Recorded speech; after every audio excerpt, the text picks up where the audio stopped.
साथियों नमस्कार, आप सभी का बहुत बहुत स्वागत है इस 15 मिनट शो के अंदर में ऑफिसर्स एकेडमी का एक विशेष प्रयास, जहां पर हम अगले 15 मिनट में एनसीईआरटी से चैप्टर वाइज क्वेश्चन लेकर के आए हैं।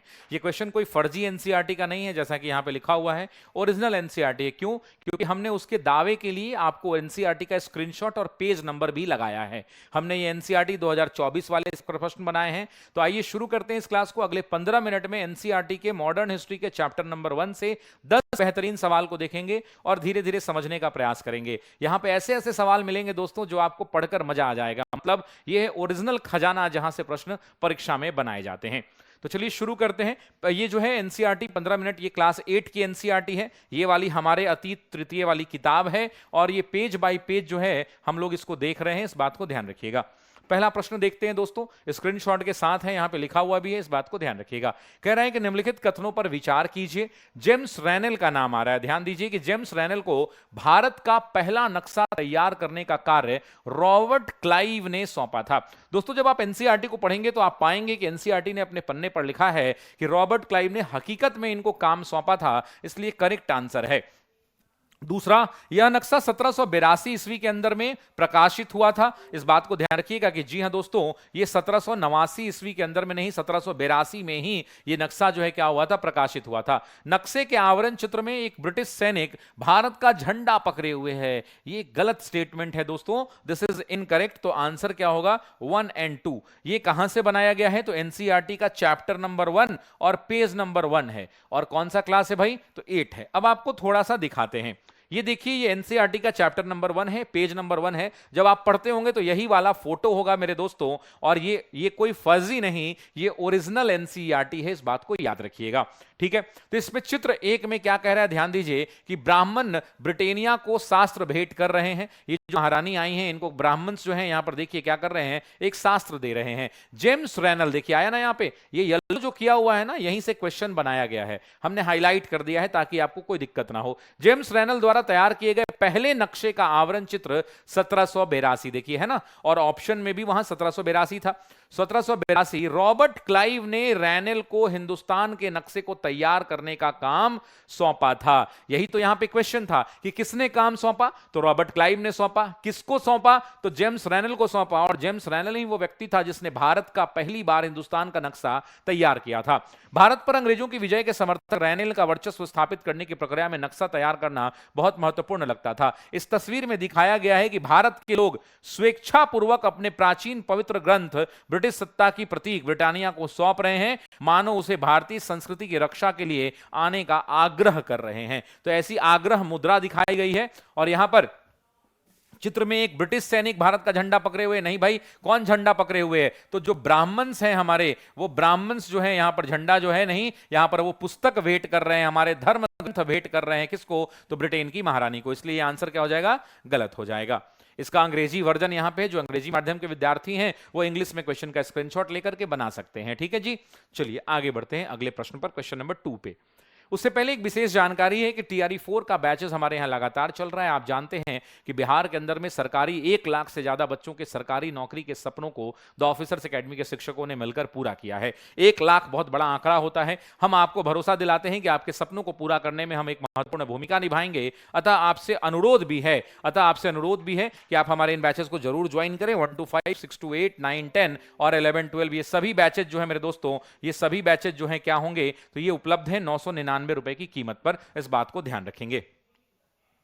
अगला प्रश्न ले रहा है, क्वेश्चन नंबर 2 है दोस्तों। कह रहा है निम्नलिखित कथनों पर विचार करें। 1922 में लिप्टन कंपनी ने भारत में अपने चाय उत्पादन के प्रचार के लिए विज्ञापन जो है क्या किए थे, तो तैयार किए थे। इन विज्ञापन में भारतीय राजकुमारों को अश्व यानी घोड़े पर बैठे दिखाया गया है और राजकुमार ऑर्थर को ड्यूक ऑफ कनॉट की उपाधि दी गई है। तो आप जानते हैं दोस्तों कि राजकुमार ऑर्थर को ड्यूक ऑफ कनॉट की तो उपाधि दी गई थी, लेकिन इसमें ऑप्शन ऐसा कोई भी नहीं है, इसलिए प्रश्न का उत्तर क्या जाएगा, डी विकल्प। आइए आपको स्क्रीनशॉट की ओर ले चलते हैं। देखिए 1922 में लिप्टन चाय के लिए तैयार किया गया यह विज्ञापन इस बात की ओर संकेत करता है कि दुनिया भर के शाही लोग यही चाय पीते हैं। यहां पर देखिए आपको दिख रहा होगा कि एक अंग्रेज है, भारतीय नहीं है, और वो घोड़े पर बैठा हुआ है और यहां famous all over the world Lipton T का एक प्रचार लगा हुआ है। तो अगर आप देखेंगे तो 1922 में लिप्टन कंपनी में भारत अपने भारत में अपने चाय उत्पाद के लिए प्रचार के लिए विज्ञापन तैयार किया था, ये बिल्कुल सही कथन है। इन विज्ञापनों में भारतीय राजकुमार, ये गलत है। क्यों? क्योंकि इस पर अंग्रेज बैठे हैं। आपको मैंने अभी अभी तस्वीर दिखाई है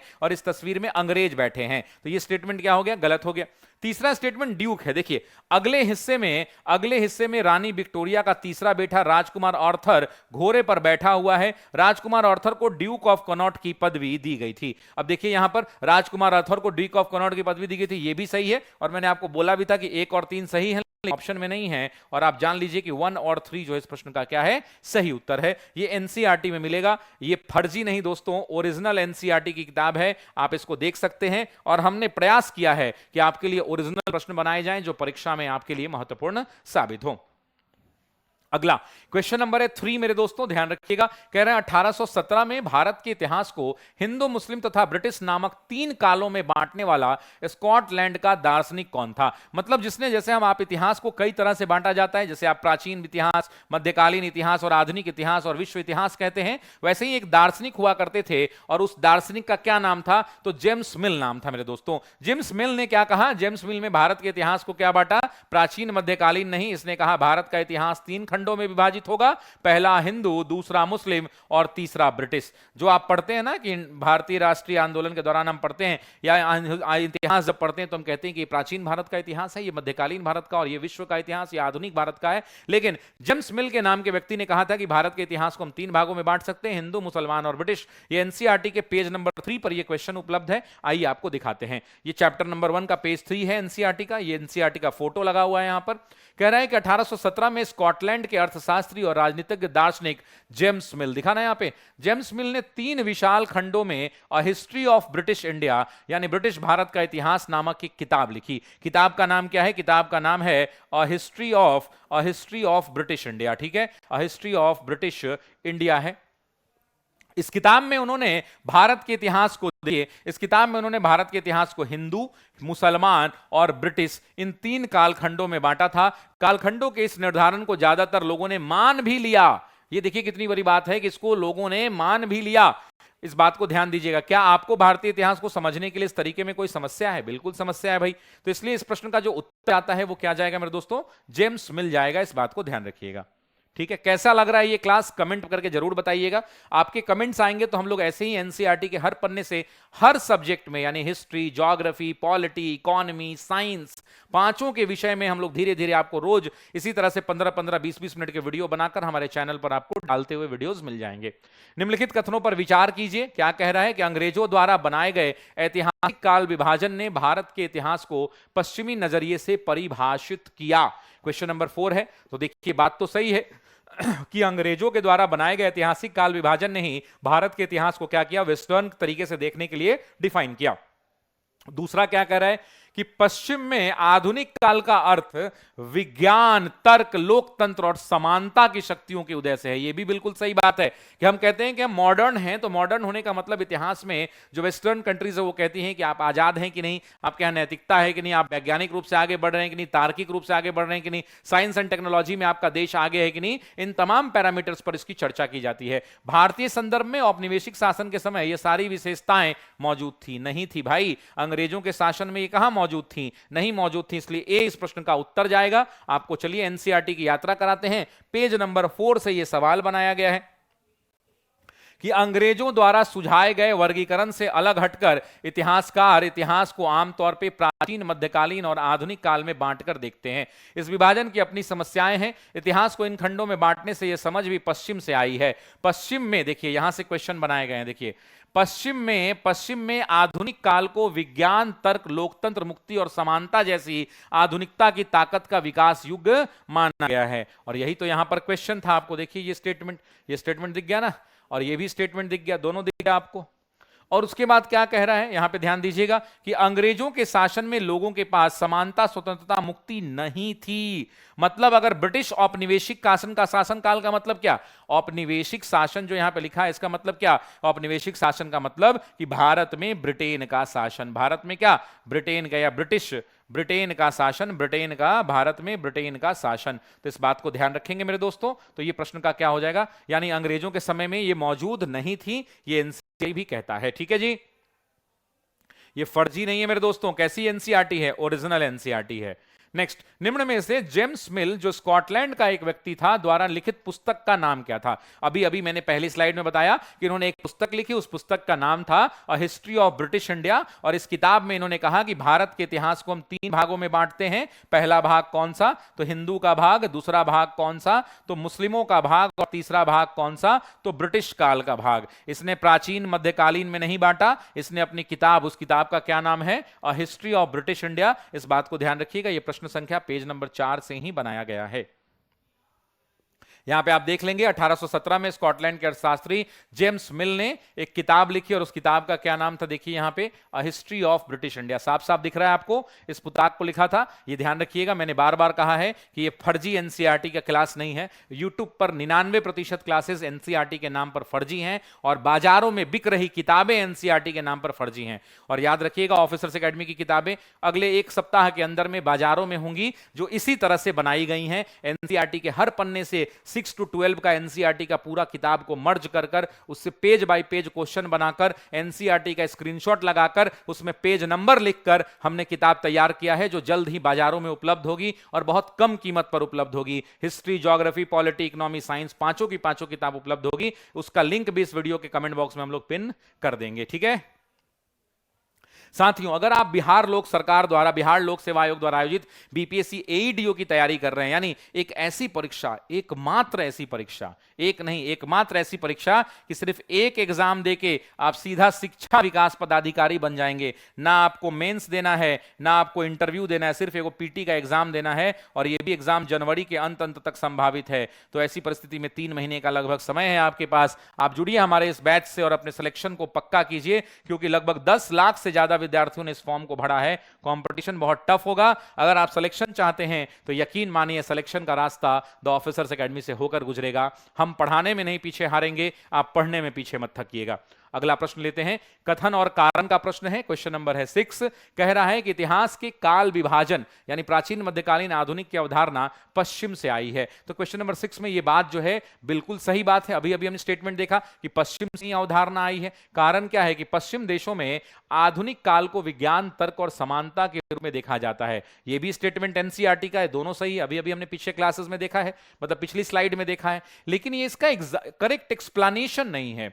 इसका जो एक्सप्लेनेशन की जब हम बात करते हैं तो इसका ये एक्सप्लेनेशन नहीं है। It is not the correct explanation of the web question. Why? Because it is not explaining the theme. यहां पे कह रहा है कि इतिहास को बांटा हमने प्राचीन, मध्यकालीन और आधुनिक में है, और ये कह रहा है कि हम सिर्फ आधुनिक की बात कर रहा है। यहां पे किसकी बात कर रहा है? आधुनिक। तो हम ऑप्शन क्या ले लेंगे? बी ले लेंगे। ए और आर दोनों सही हैं, पर ए आर जो है ए की सही व्याख्या नहीं करता है। इस बात को ध्यान रखिएगा, यह भी प्रश्न एनसीईआरटी से बनाया गया है।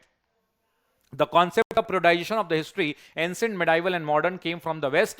Reason is in Western countries, the modern period was seen as the age of science, logic and equality. यहाँ पे दिया हुआ है, ध्यान रखिएगा। प्राचीन, मध्यकालीन और आधुनिक काल बांटकर देखते हैं। इस विभाजन की अपनी समस्याएं हैं। बांटने में यह समझ कहां से आई है? देखिए पश्चिम से आई है, और पश्चिम में आधुनिक काल को ही तर्क कहा जाता है। इस बात को ध्यान रखिएगा, है ना। और ये ओरिजिनल एनसीईआरटी है मेरे दोस्तों। बार बार मैं आपको इसलिए बता रहा हूं ताकि आप मेहनत करें, घर में पढ़ें और इस क्लास को इज्जत से देखें। फ्री में अगर ये YouTube पर मिल रहा है तो ऐसा नहीं है कि ऐसे ही पढ़ लें। इस क्लास का सम्मान करें, क्योंकि हम आपके लिए हकीकत में बहुत मेहनत कर रहे हैं।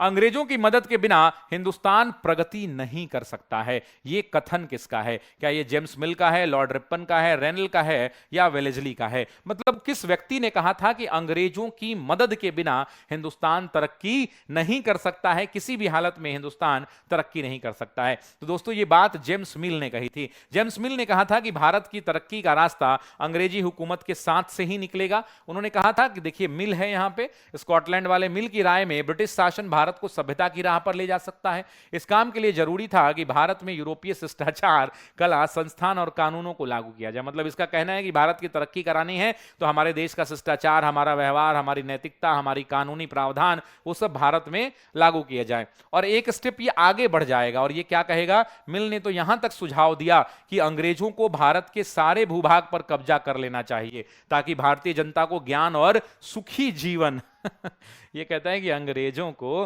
भारत के पूरे भूभाग पर कब्जा कर लेना चाहिए। अगर अंग्रेज पूरे भारत पर कब्जा कर लेंगे तो भारत के लोग सुखी रहेंगे। देखिए एनसीईआरटी की किताब है, एनसीईआरटी लिखता है कि मिल ने तो यहां तक सुझाव दिया कि अंग्रेजों को भारत के सारे भूभाग पर कब्जा कर लेना चाहिए, सारे के सारे, ताकि ताकि भारतीय जनता को ज्ञान और सुखी जीवन प्रदान किया जा सके। मतलब अंग्रेज जब कब्जा कर लेगा तब हम ज्ञानी हो जाएंगे, उनसे ज्ञान अर्जित करके और सुखित जीवन रहने लगेंगे। ध्यान रखिए, उनका मानना था कि अंग्रेजों की मदद के बिना हिंदुस्तान प्रगति नहीं कर सकता है ना। और यही क्वेश्चन भी पूछा था कि किसने कहा था कि अंग्रेजों की मदद के बिना हिंदुस्तान प्रगति नहीं कर सकता है, तो जेम्स मिल ने कहा था। ध्यान रखिएगा, ठीक है। अच्छा, एक दो लाइन लॉर्ड रिपन के बारे में बताइए। लॉर्ड रिपन कौन था? इसने कौन सा एक्ट, वर्नाकुलर प्रेस एक्ट को क्या किया था? इसने वर्नाकुलर प्रेस एक्ट को रद्द किया था। मैं जानना यह चाहता हूं कि अगर इसने 1881 में 82 में इसको रद्द किया, 81 82 में, तो मुझे बताइए कि वर्ना प्रेस को लागू किसने किया था? लागू करने वाले व्यक्ति का नाम बताइए कमेंट बॉक्स में। और रद्द तो इन्होंने कर दिया था, लॉर्ड रिपन ने रद्द किया था। रिपन का टाइम पीरियड 1880 से लेकर 1884 तक। बताइए इस नाम क्या होगा जिसने लागू किया था? है ना, लॉर्ड लिट्टन था। साथियों, अगर आप बिहार लोक सेवा आयोग की तैयारी कर रहे हैं तो ऑफिसर्स एकेडमी ने अपने नए बैचेस की शुरुआत कर ली है, जहां पर गंभीर विद्यार्थियों को, वैसे विद्यार्थी जो एक बार में पढ़कर सिलेक्शन लेना चाहते हैं, उनके लिए ये फाउंडेशन बैच ऑनलाइन में लॉन्च कर दिया गया है, जिसकी कीमत 999 रुपए रखी गई है। इस बैच के दौरान डॉक्टर अरुण निराला सर आपको प्राचीन और मध्यकालीन इतिहास, लक्ष्मण सर आपको ज्योग्राफी, श्रीकांत सर आपको पॉलिटी, इकोनॉमी जो Prashant sir, Sajid Ali sir science, Anand sir current affair, Praveen sir maths, और मैं शशि सर आपका आधुनिक भारत, और साथ ही साथ आपका स्टैट, जिसमें 72 में 72 की गारंटी होती है मेंस का क्लास में। इस बात को ध्यान रखिएगा। इस बैच को आप ज्वाइन कर सकते हैं। निम्न में से राष्ट्रीय संग्रहालय और राष्ट्रीय अभिलेखागार कहां स्थित है? प्रश्न संख्या है 8 मेरे दोस्तों। आप सभी जानते हैं कहां स्थित है, कमेंट करिए। सभी लोग जानते हैं कि ये नई दिल्ली में स्थित है। एनसीईआरटी के पेज नंबर 5 में ये मिलेगा दोस्तों। ये फोटो एनसीईआरटी में लगा हुआ है, पृष्ठ संख्या 5 पर, पेज नंबर 5 पर। यहां पे लिखा हुआ है चित्र 4, और देखिए क्या लिखा हुआ है कि भारतीय राष्ट्रीय अभिलेखागार 1920 के दशक में बनाया गया। जब नई दिल्ली का निर्माण हुआ तो राष्ट्रीय संग्रहालय और राष्ट्रीय अभिलेखागार दोनों ही वायसरॉय के निवास के नजदीक बनाए गए। इससे पता चलता है कि अंग्रेजों की सोच में इन संस्थानों का कितना भारी महत्व था कि जो वायसरॉय साहब थे उन्होंने अपने घर के बगल में इसको बनवा लिया। क्यों बनवा लिया? ताकि ये पता चल सकते, इससे ये पता चलता है कि ये कितने इंपॉर्टेंट ऑर्गेनाइजेशन है। कौन कौन? तो राष्ट्रीय संग्रहालय और राष्ट्रीय अभिलेखागार, ये दोनों के दोनों दोस्तों वायसरॉय के घर के करीब नई दिल्ली में थे। और 1920 के दशक में इसका निर्माण भी हुआ था। इस बात को आप ध्यान रखिएगा। क्वेश्चन नंबर है 9 मेरे दोस्तों। कह रहा अंग्रेजी शासन ने हर निर्णय, आदेश और नीति को लिखित रूप में दर्ज करना आवश्यक माना। बिल्कुल, ये जो अभिलेखागार बनाए गए और ये जो संग्रहालय बनाए गए, इसका एक उद्देश्य ये भी था। तो ये स्टेटमेंट क्या है? बिल्कुल करेक्ट स्टेटमेंट है, क्योंकि वे शासन के हर स्तर पर नियंत्रण और जिम्मेदारी यानी उत्तरदायित्व बनाए रखना चाहते हैं। ये भी सही है और ये इसका करेक्ट एक्सप्लेनेशन भी है। क्या है? ये इसका करेक्ट एक्सप्लेनेशन भी है। ये एक्सप्लेन कर रहा है मेरे दोस्तों कि हाँ भैया, इन्होंने इसलिए इन सारी चीजों को आदेश दिया कि सभी चीजों को रिकॉर्डेड फॉर्म में रखना है, ताकि उनका प्रॉपर ऑडिट हो सके, ताकि उन पर प्रॉपर कंट्रोल रखा जा सके, और उसके लिए लोगों को रिस्पॉन्सिबिलिटी और अकाउंटेबिलिटी भी फिक्स की जा सके। तो इसलिए प्रश्न का जो सही उत्तर है वो ए विकल्प जाएगा दोस्तों। आइए देखते हैं एनसीईआरटी में पेज नंबर, क्लास 8 की एनसीईआरटी पेज नंबर 5 आप देखेंगे तो अंग्रेजी शासन द्वारा तैयार किए गए सरकारी रिकॉर्ड इतिहासकारों का एक महत्वपूर्ण साधन होते थे। अंग्रेजों की मान्यता थी कि चीजों को लिखना बहुत महत्वपूर्ण होता है। इसलिए देखिए यहां पर दे रहा है, उनके हर निर्देश, उनकी हर योजना, नीतिगत फैसले, सहमति, जांच को साफ साफ लिखना जरूरी था कि हम दोनों मिलकर खूब पढ़ें और पढ़ने के बाद अपने माँ बाप के सपनों को भी पूरा करें, है ना। तो ऐसा करने के बाद चीजों को अच्छी तरह से अध्ययन किया जा सकता था और उन पर वाद विवाद किया जा सकता था। इस समझदारी के चलते ज्ञापन, टिप्पणी और प्रतिवेदन के आधार पर आधारित शासन की संस्कृति पैदा हुई। सीटेट के बारे में दोस्तों बता दें कि आप जानते हैं कि हमारे सीटेट के बैचेस भी लॉन्च कर दिए गए हैं। अगर आपके कोई भी भाई बहन सीटेट की तैयारी कर रहे हैं तो उनको बताइए कि ऑफिसर एकेडमी ने पेपर 1, पेपर 2 और 1+2 का कॉम्बो भी लॉन्च कर दिया है। कह रहे हैं कि ईस्ट इंडिया कंपनी को महारानी एलिजाबेथ प्रथम से पूरब के साथ व्यापार करने का एकाधिकार कब प्राप्त हुआ। मतलब जो ईस्ट इंडिया कंपनी थी जो भारत आई उसको एकाधिकार कब प्राप्त हुआ, ये आपसे परीक्षा में पूछ रहा है। तो क्या ये 1599 है? नहीं दोस्तों, आपने पढ़ा होगा कि 1600 ईस्वी के अंदर इसको एकाधिकार मिला और ये पेज नंबर 9 पर है और चैप्टर नंबर 2 में है। आप देखिए चैप्टर नंबर 2 एनसीईआरटी का क्या कहता है। पेज नंबर 9 कहता है कि सन 1600 में ईस्ट इंडिया कंपनी ने इंग्लैंड की महारानी एलिजाबेथ प्रथम से चार्टर अर्थात इजाजतनामा हासिल कर लिया, जिससे कंपनी को पूरब से व्यापार करने का एकाधिकार मिल गया। इस इजाजतनामे का मतलब यह था कि इंग्लैंड का कोई और व्यक्ति भारत में जो है व्यापार नहीं कर सकता था, सिर्फ और सिर्फ ईस्ट इंडिया कंपनी जो है भारत में व्यापार करती और अंग्रेजी हुकूमत को उसका फायदा मिलता। यह भी प्रश्न एनसीईआरटी की ओरिजिनल एनसीईआरटी से बनाए गए मेरे दोस्तों, इस बात को ध्यान रखिएगा। और आज की क्लास में इतना ही, अगले वीडियो में पुनः मुलाकात होगी, लेकिन आपके कमेंट की हम प्रतीक्षा करेंगे। दोस्तों हमने बहुत मेहनत से ये सीरीज चलाने का फैसला किया है। आपके कमेंट्स, आपके लाइक, आपके शेयर, इस वीडियो को अपने ज़्यादा से ज़्यादा अपने दोस्तों तक शेयर कीजिए ताकि हमारा भी उत्साह बढ़े। यकीन मानिए कि हम आपको एनसीईआरटी धीरे धीरे कर history, geography, polity, economy, science की पूरी एनसीईआरटीज हम धीरे धीरे यूट्यूब पर आपको करा देंगे। कम समय के अंदर में ज़्यादा प्रश्न, ओरिजिनल प्रश्न, कोई फर्जी एनसीईआरटी नहीं हमने इस क्लास में प्रस्तुत किया। हमारा ये क्लास आपको कैसा लगा कमेंट बॉक्स में आप हमें जरूर बताइएगा। इस वीडियो को देखने के लिए आप सभी साथियों का बहुत बहुत शुक्रिया, बहुत बहुत धन्यवाद। Thank you.